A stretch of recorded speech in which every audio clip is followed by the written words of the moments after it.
Basra. So we're in Gimel Aleph, and since we missed a few shirim up until now, and we're starting a new parak over here. I think I'll take you through these. Cheskas Abatim. So, in order to the question of a chazaka on a house comes up because if you have somebody who's known to have lived in the house for however many generations or whatever, people just know, this is Reuben's house. Right. And then Shimon buys it from Reuben. So Shimon moves into the house and he lives there. And time can pass if Reuben ever wants to come and demand the house back, Shimon can hold up a deed of sale in front of him and say, "Listen, you sold it to me. This is my house." But the problem is that deeds of sale, especially in olden times, were documents. They were physical documents. There wasn't like a deeds registry. There wasn't a taboo or anything like that. It was just, people knew either you had a star or people knew that you lived there.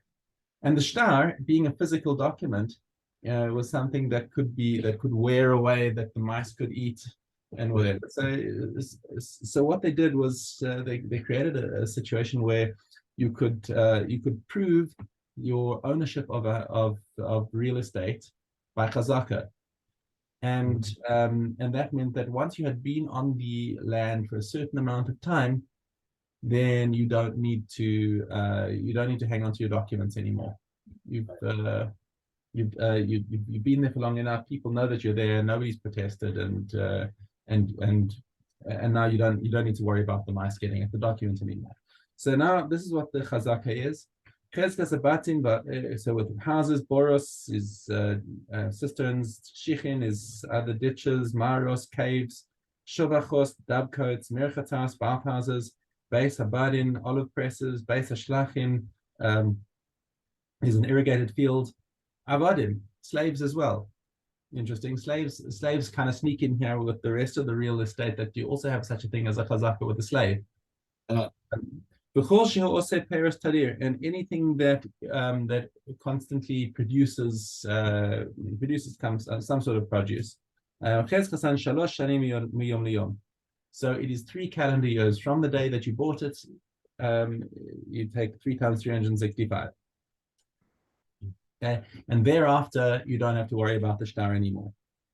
Stay habal means is a rain irrigated field, means it's in an area where it's sufficient to be rained on.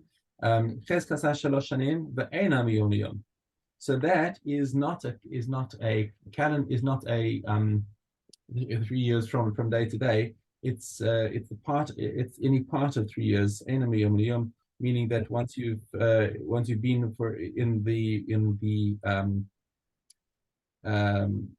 in the field for a certain part of the year, and then the year ticks over to the next year, that's considered as a full year. Okay. And Rabbi Shmuel Omer shlosha chodashim barishona u'shlosha b'achrona u'shnei masar chodesh be'emtza. He says you need 3 months at the end of the first year, the full middle year, and 3 months at the beginning of the next year, and that's considered a chazaka harei shmona asar chodesh. That's 18 months. Rabbi Akiva Omer chodesh barishona v'chodesh b'achrona u'shnei masar chodesh be'emtza. Rabbi Akiva says you only need 1 month in the beginning and the end of years. Harei arba asar chodesh. In other words, 14 months. Amar Rabbi Shmuel b'medvar mamorim b'stei lavan. This is all talking only about a grain field. In other words, not a tree field. Aval b'stei ilan. With a tree field, kanas is tevuaso, masach is leisav, kanas is ketzo, harei elu shalosh shanim. So every harvest is considered like he has done a year there. So no, he says even in 1 year, as soon as he has collected the kanas ketzo, he took in the figs. And he brought in the produce from the vineyard, and the olives and the figs. That's called 3 years, because each those three inside one field is like it was done in, it's like 1 year of harvest, even if it's all done within 1 year. The halacha is not like Rabbi Akiva nor Rabbi Ishmael. It doesn't make a difference whether it's a stay lavan or stay abal or a stay lan. The chazaka is 3 years, and it's not from day to day. In other words, if you had 3 harvests from one species, that's like 3 years. Okay. All right. Shalosh aratzos lechazaka. So there are three districts inside Eretz Yisrael when it comes to chazaka on land. Yehuda, Eber HaYarden, Galil. Okay, those are your 3 regions. Hayab Yehuda v'hechzik v'Galil. So if a guy is if the owner was in Yehuda and the purchaser took chazaka on a property in the Galil, or vice versa, Galil v'hechzik v'Yehuda, and a chazaka, that's not called a chazaka. Achi imo b'Medina. He has to have been with you in that same district. Amar Rabbi Yehuda, lo amru shalosh shanim ela kadei sheyehei b'Asparia.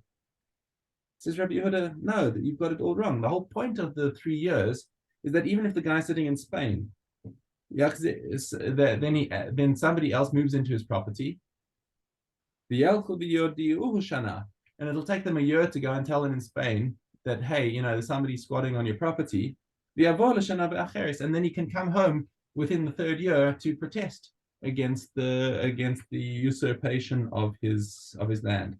However, halacha does not follow Rabbi Yehuda over here, that the chazaka is only effective if the person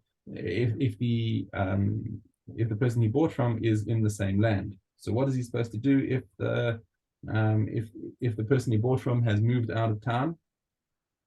Don't know. Probably has to take chazaka in front of a beis din or something like that. I'm not sure what to do with that. Okay, Gimel. Kol chazaka she'eni matayna. A chazaka that doesn't have a claim attached to it is not called a chazaka. How so? Amar lo ma ata oseh b'soch sheli. The original owner comes and says, "What are you doing in my land?" Amar lo shelo amar li adam davar me'olam. Says, nobody ever told me I couldn't stay here. Well, that's not really a claim. He's just been squatting because nobody noticed. Okay, that's not called a chazaka. He doesn't get to own the land just because he sat there and nobody told him to get off. Okay, shemachartali, but if he claims you sold it to me, natatali matana, you gave it to me as a gift, avicha mecharli, or your father sold it to me, avicha nesanali matana harezo chazaka. So this is called the chazaka if he actually has a claim that he has taken ownership. V'abba mishum yerusha.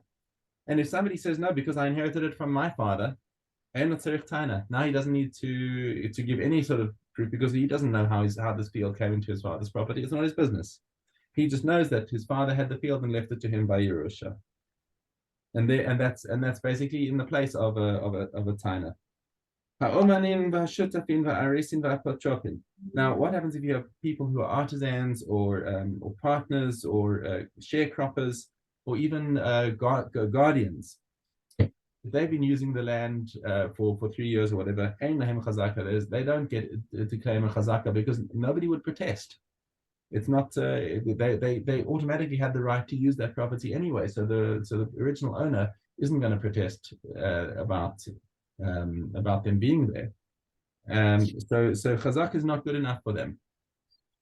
I'm confused. One thing over here.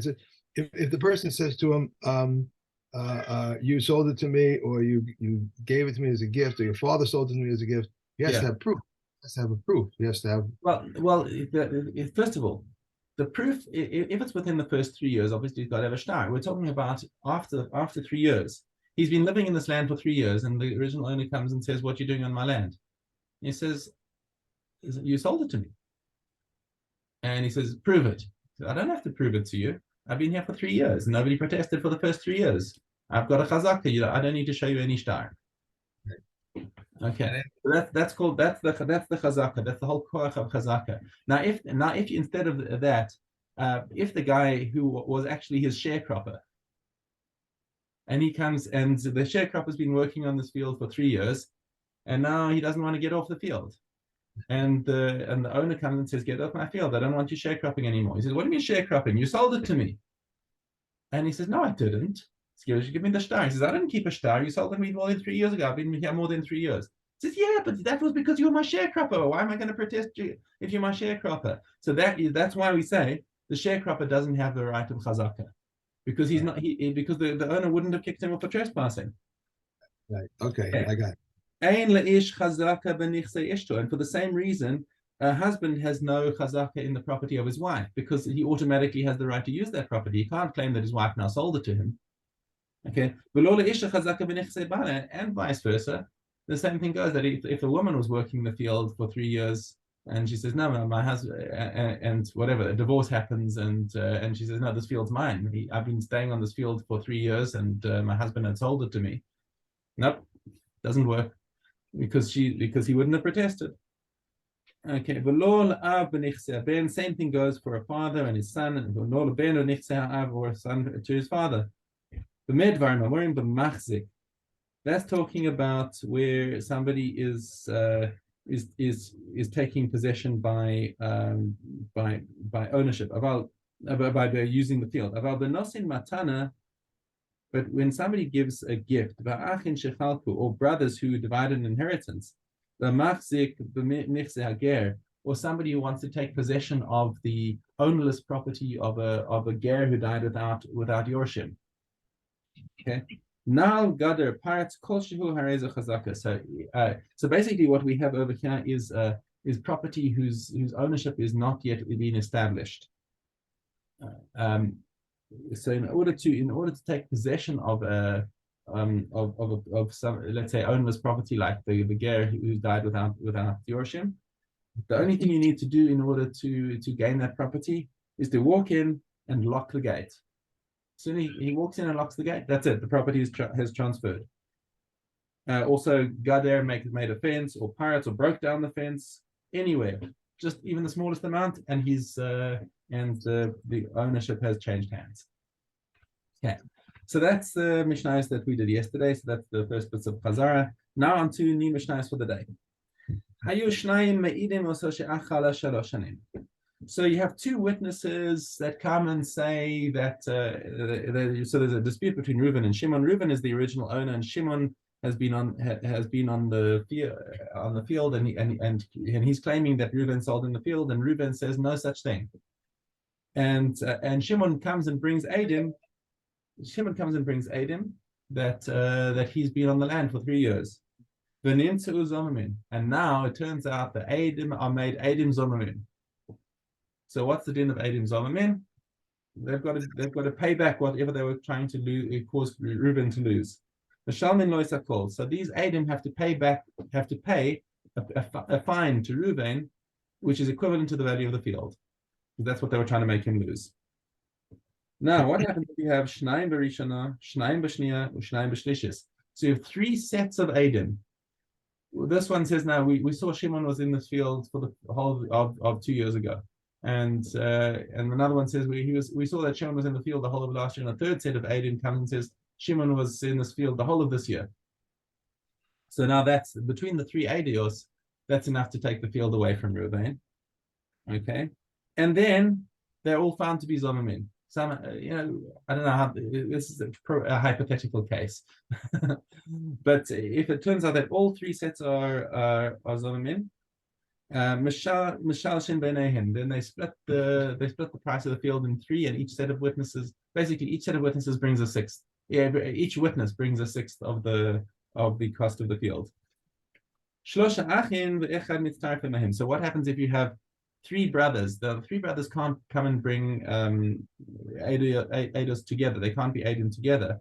But each brother wants to talk about one of the years, and a 4th guy comes along and says, "I know all 3 years." So he joins along with all 3 of the brothers to make a set of a kosher set of witnesses for each Eidos, and all of them are turned into Eidim Zomamin.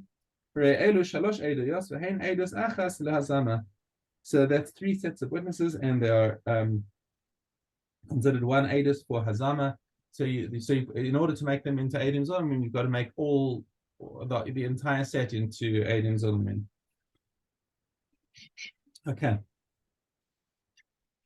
In other words, that if you just have Eidim Zolomon on the on the last set of witnesses, and on one of the brothers and the guy who joined in with him.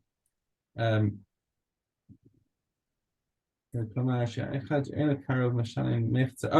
If they were all, I've read it wrong. If they were all found Eidim Zolomon, then the guy who joined in with the three brothers, he's going to have to pay half, and the brothers split their half in thirds. Okay, Mishna Hay. Copy.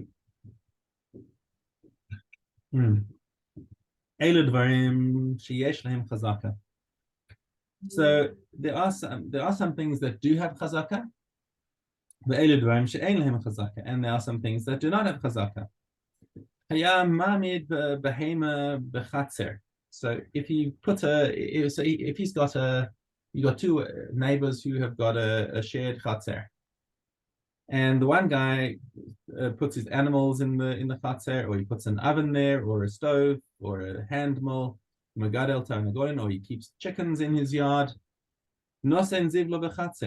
or he puts his manure in the yard. This is not considered a chazaka, right? Because he can't. So in other words, he can't say, "Hey, I've been using this yard for my animals the whole time. It's because my neighbor sold me his portion of the chatzer." And the neighbor says, "I never did such a thing. I was just being a nice neighbor, letting you use the chatzer for all these things, which is a valid taina." So you can't make a chazaka on things that neighbors would generally let neighbors do. Okay, aval. If he actually builds a partition for his animal, that's that's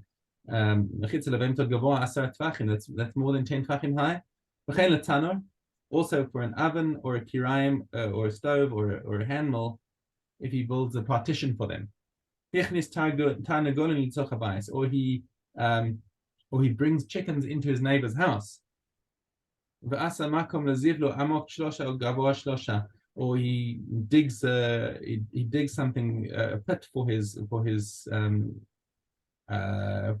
manure, that's more than 3, that's either deeper than 3, or he makes a platform higher than 3, and the neighbor didn't protest about that.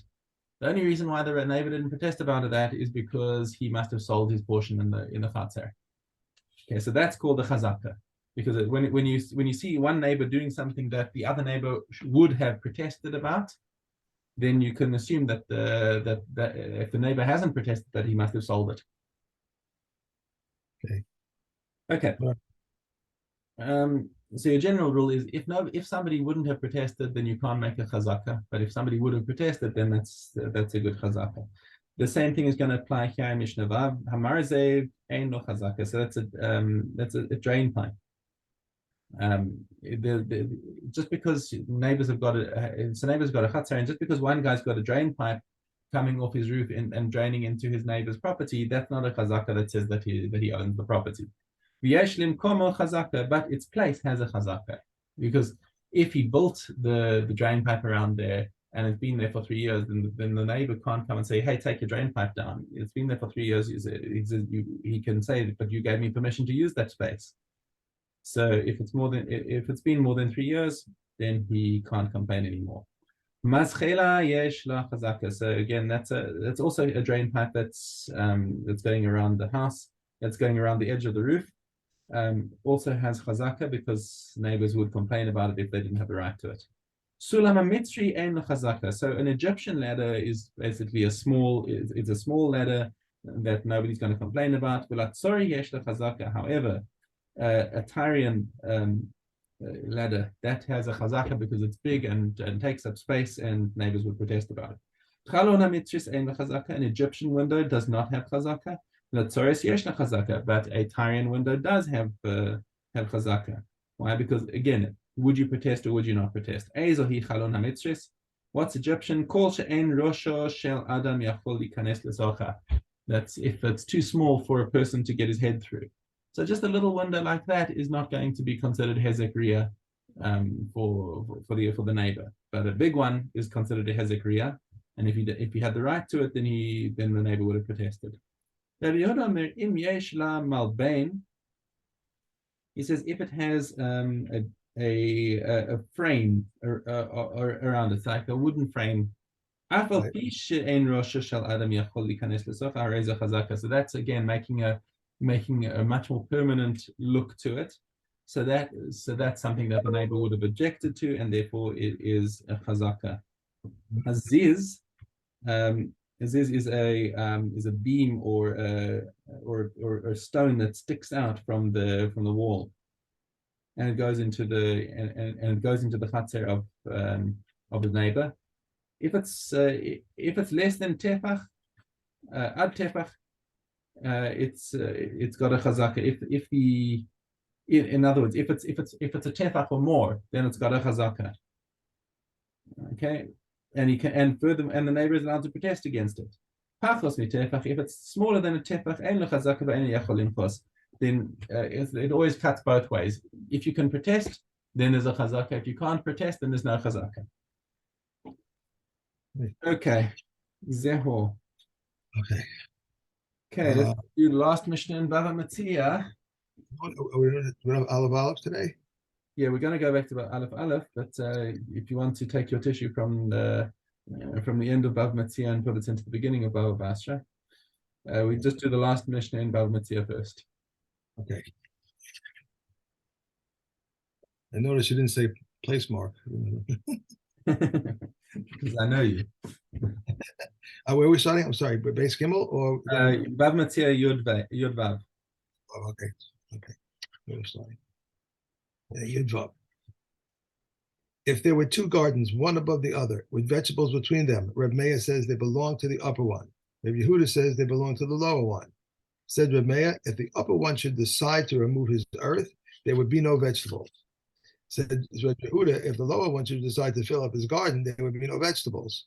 Reb Meir said, so both of them can stop one another. We should see from where these vegetables sustain themselves. And said Reb Shimon, whenever the upper one can stretch out, upper one can stretch out his hand and take in his, and the remainder belongs to the lower one. Okay, okay. Okay, yeah. Hadron Alach, Maseches, Bava Metzia. Okay, Bava Basra, Aleph Aleph. Okay. All right. Partners who agreed to the partition of a courtyard build the wall in the middle. Wherever they are accustomed to build with untrimmed stones, with hewn stones, half bricks or bricks, they build all in accordance with the custom of the province. For untrimmed stones, each one provides 3 tefachim for hewn stones, and each one provides 2.5 handbreadths for half bricks. Each one provides 2 handbreadths for bricks, and each one provides 2.5 handbreadths. Therefore, if the wall fell, the place and the stones belong to both of them. Okay. Base. Similarly, a garden is treated generally as a place where they were accustomed to fence off, and we obligate them to do so. However, a valley is treated generally as a place where they were accustomed not to fence off, and we do not obligate him to do so. Rather, if he desires, he should withdraw it into his own field, build a fence, and make a mark on the outside. Therefore, if the wall fell, if the space and the stones belong to him, if they fell in by common consent, they build the wall in the middle and make marks on both sides. Therefore, if the wall fell, the place and the stones belong to both of them. Okay. All right, let me just move this. Back to Bava Metzia. Okay.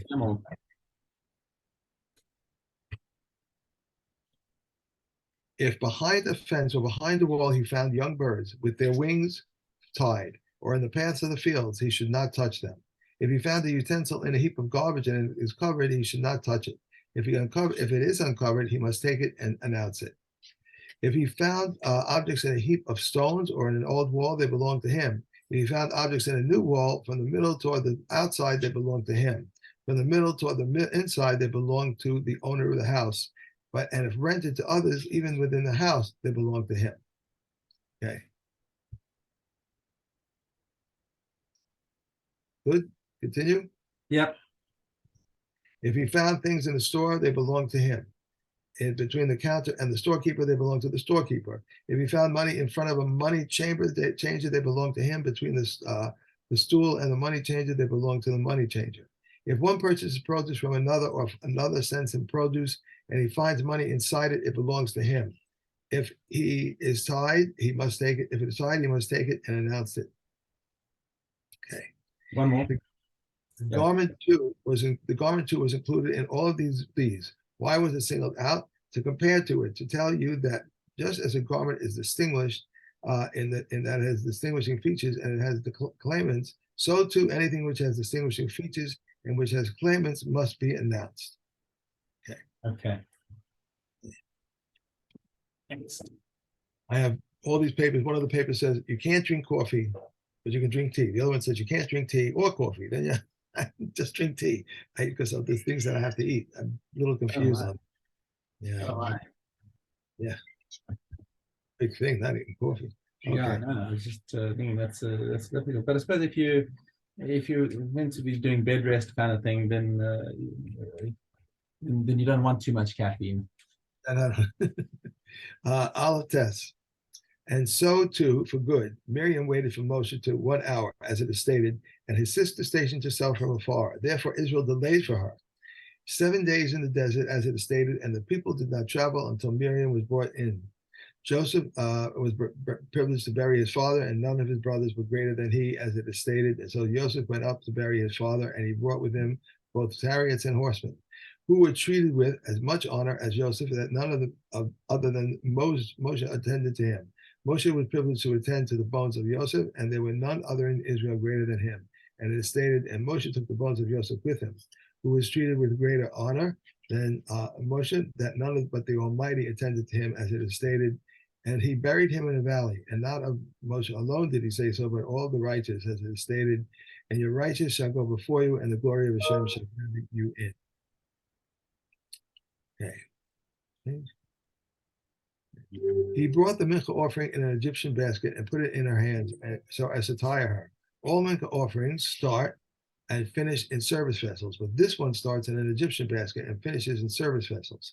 All mincha offerings require oil and frankincense, but this one requires neither oil or frankincense. And all mincha offerings are of wheat, but this one is of barley. The mincha offering of the omer though a barley flour is of sifted flour, but this one is of unsifted flour. Rabbi Gamliel says, just as her deeds were like those of an animal, so too her offering is from the food of animals. He brought a new earthenware cup and put half a log of water from the Kior into it. Rabbi Yehuda says a quarter of a log. Just as he minimizes the amount of writing required, so too he minimizes the amount of water required. He entered the sanctuary and turned to his right, where there was a spot 1 cubit by 1 cubit with a marble flagstone with a ring fixed in it. And when he raised it, he took dust from beneath it. He added enough to be visible on the water, as it is stated, and the Kohen shall take from the dust that would be on the tabernacle floor and add it to the water. When he comes to write the scroll. That's it. We've done 3. Okay, Shkolem. Zion.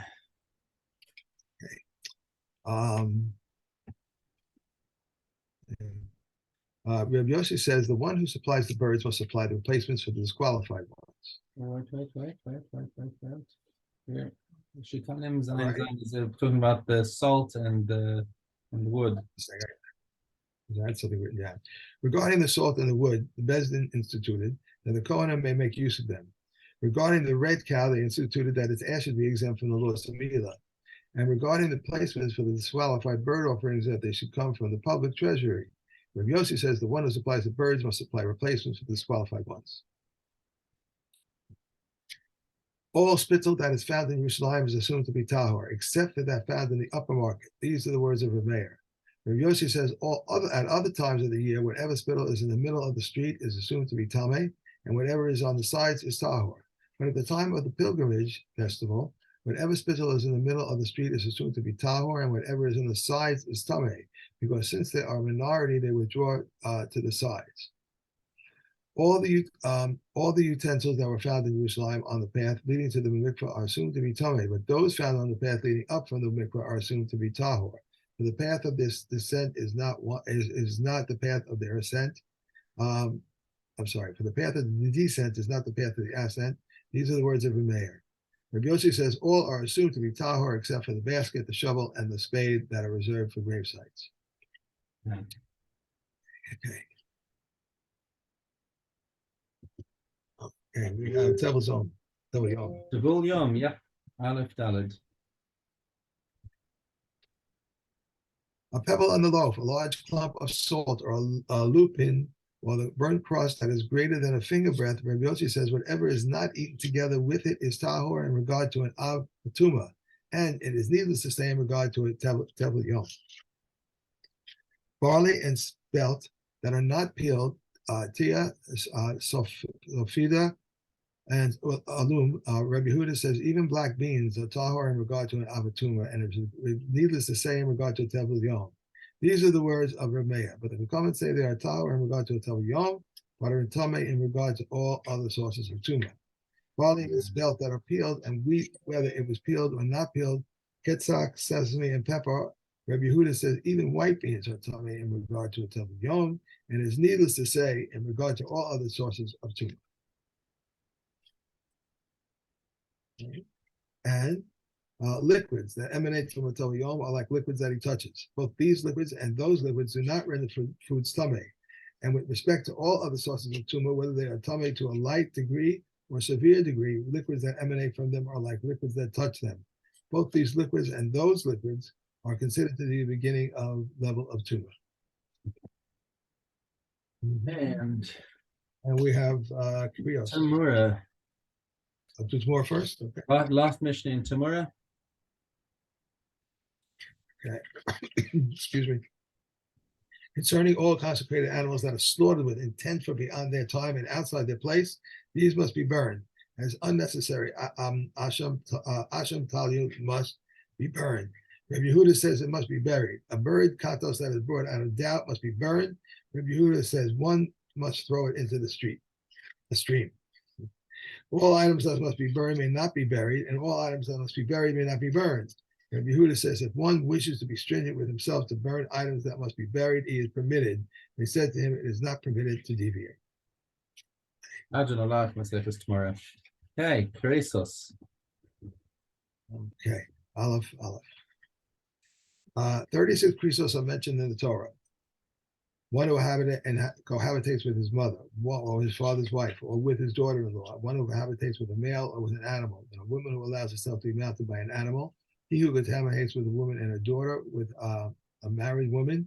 Who cohabitates with his sister, or with his father's sister, or with his mother's sister, or with his wife's sister, or with his brother's sister, or with his father's brother's wife, or with a menstruant, the blasphemer, the idol worshiper, the one who gives his offspring to the Molech, practitioner of O, and one who desecrates the Sabbath, a Tame person who eats consecrated food, or one who enters the temple grounds without Tame, one who eats caleb fat or blood, leftover sacrificial meat or pigel, one who slaughters the sacrificial animal or offers it up outside the temple grounds, one who eats chametz on Pesach, one who eats or performs work on Yom Kippur, one who compounds the anointing oil, or one who compounds the incense, or anoints himself to the anointing oil, and one who neglects the mitzvahs of the Pesach offering or circumcision, which are positive commandments.